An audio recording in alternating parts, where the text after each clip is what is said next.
Hey guys, welcome back. Today we are continuing to work on that blade knife thing that I was working on last week.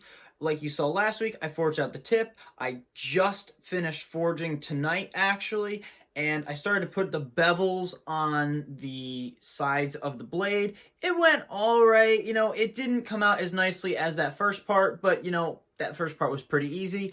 I'm now starting to hit the more difficult part of blacksmithing, but I had a lot of fun with it. And today we're going to be showing you how that went. And today my mom will be helping me instead of my father. My dad was just busy today. He was off, I believe, actually getting pellets for our stove. Shout out to her for helping me out with this. And also, if you see there, the piece of paper I threw in did not light the gas, so I had to stick my hand in there with the stove starter thing and light the furnace up.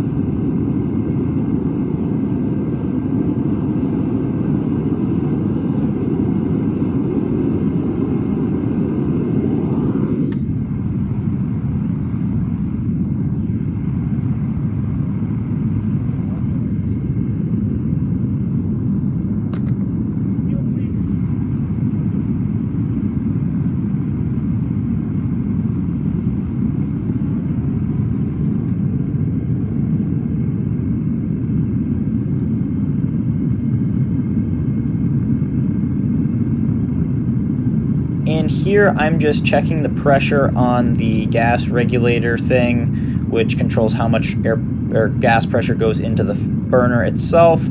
Just making sure it's around the level that I like to run it at, and making sure it's not too high, too low, especially because this is the same propane tank from last time, and I'm honestly running a little bit low on propane today. Spoiler alert.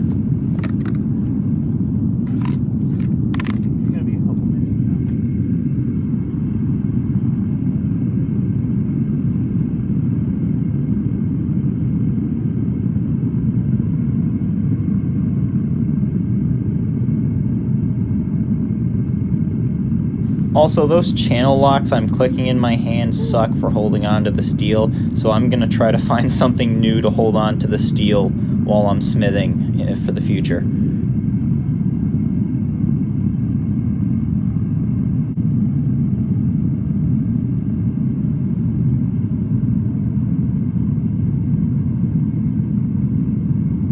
I wanted to get the steel a little bit hotter this time because if you remember what I said at the start of the last video, I started out with the temperature of steel way too low, around 1500 degrees. I actually like starting around 1750 to 1800 degrees Fahrenheit. It gives me about good 20 seconds or so to really move the steel a lot, and then after that point there's a lot of just kind of refinement for the last part of the heat to make sure it's still straight and I didn't send anything too far out of whack. And also here you can see me struggling to use the channel locks I just mentioned. What I actually started with here was flattening out the tip of the blade a little bit and stretching it out a little bit more, because last video you could see that while I forged it into a tip, it was very thick. I hadn't drawn out the steel at all to keep the tip of the blade thin like you typically want that part of a blade to be. So here I'm just stretching out the tip and thinning it a little bit, and then from there I'm going to start to forge those bevels that I mentioned.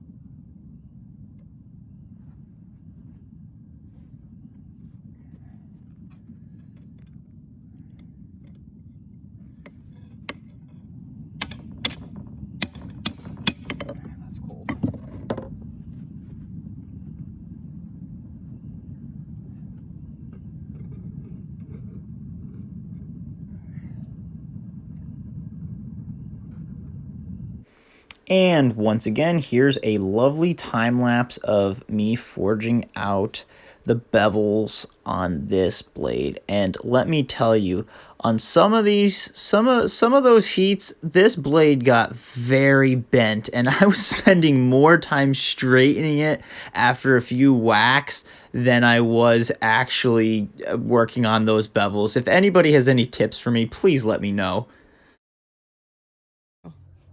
And here is what we ended up with on the sword for tonight.